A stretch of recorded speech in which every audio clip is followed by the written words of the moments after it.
Howdy folks, Jamboree here. So, as many of you know, Godzilla vs. Kong was officially released last month, and I plan to do a Puppet Panic episode to tie in with this event, a review of Mothra vs. Godzilla 1964. But the DVD didn't come in time, it never came, so I had to order it again. Fortunately, the DVD has now arrived, and I can talk about it at last. When a mysterious giant egg washes up on a beach, Kumiyama and Torahata, businessmen from Happy Enterprises, agreed to make it into the centerpiece for a theme park. Meanwhile, news reporter Ichiro Sakai, photographer Junko Nakanishi, and scientist Professor Miura meet a pair of twin fairies who say that this egg belongs to Mothra, the god of the infant island tribe.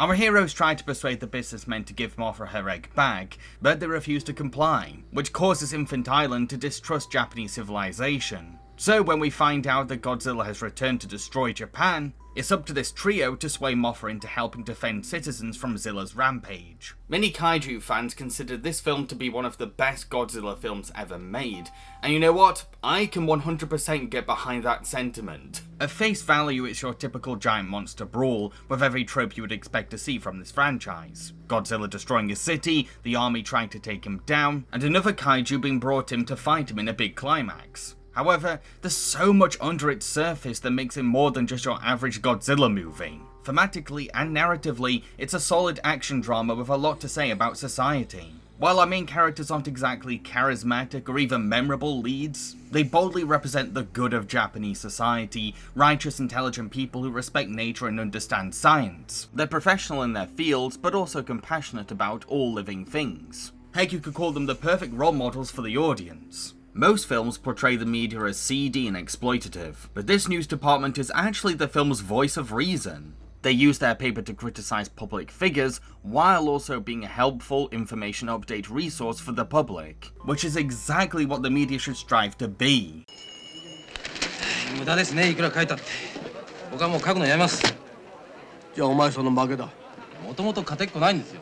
何遍も言うように新聞には裁く力もなければ命令権もないんですよ。 Our scientist hero is fascinated with Mothra's egg, but only because he wants to better understand what it is, and happily joins in the cause to restore balance to nature itself once he learns the origins of the egg.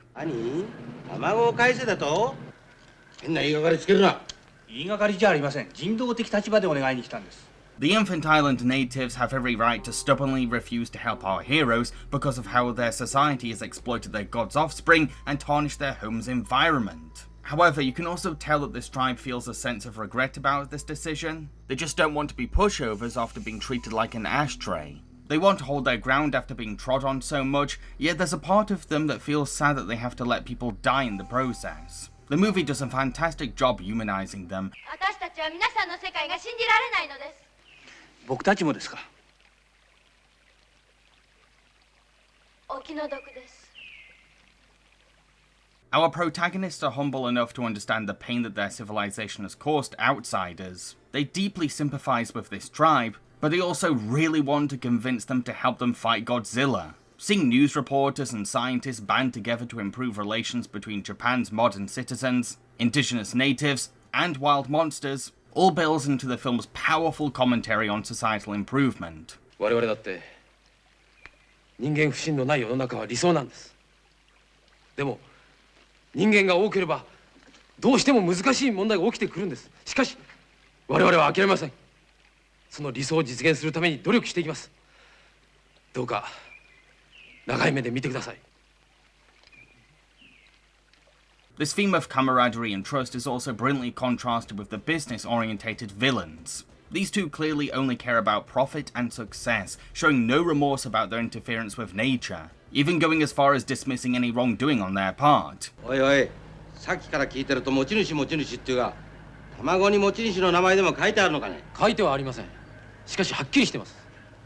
モスラの卵です。 The thing is though, these two only have one thing in common, a love of money. There's no sincere friendship or mutual trust.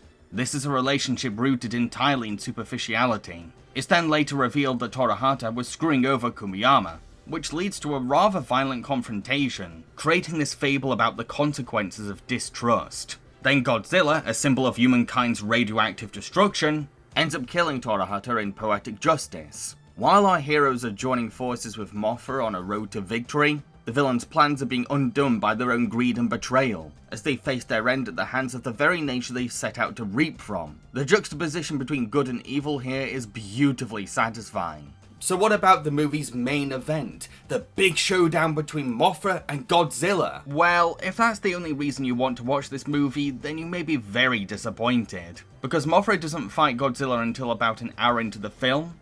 The battle itself is pretty short, only being 4 minutes long despite being the very title of the film. You can tell that the filmmakers struggled to make a dinosaur fight a moth, especially with a low budget. Godzilla's body puppetry can be a bit silly at times too, acting a bit too animated for such a heavy monster, plus he has this unintentionally funny habit of tripping over.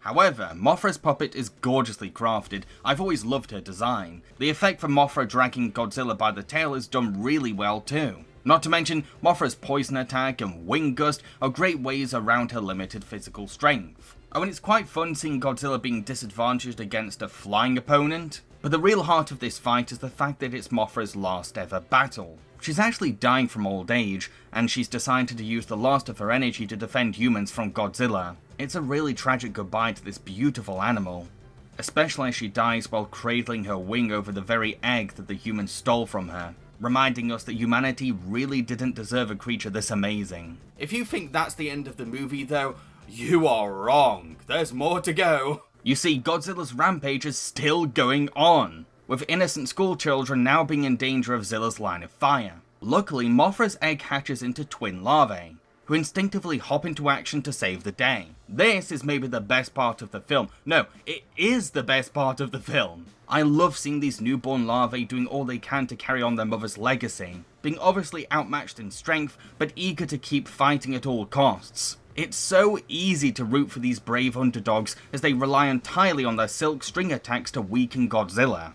The fact that these larvae are protecting human children from Godzilla is awesome too, because it shows how the next generation could be a better symbol for peace and coexistence. I can't applaud this optimistic idealism enough, it's so wonderful.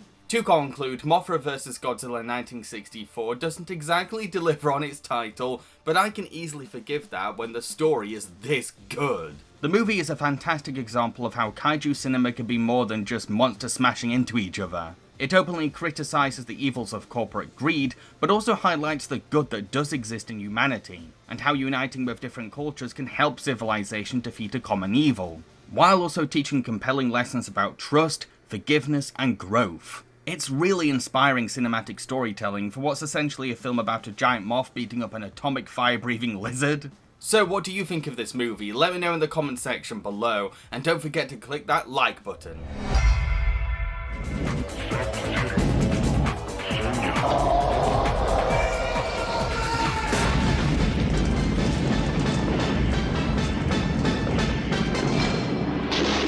Combat begins.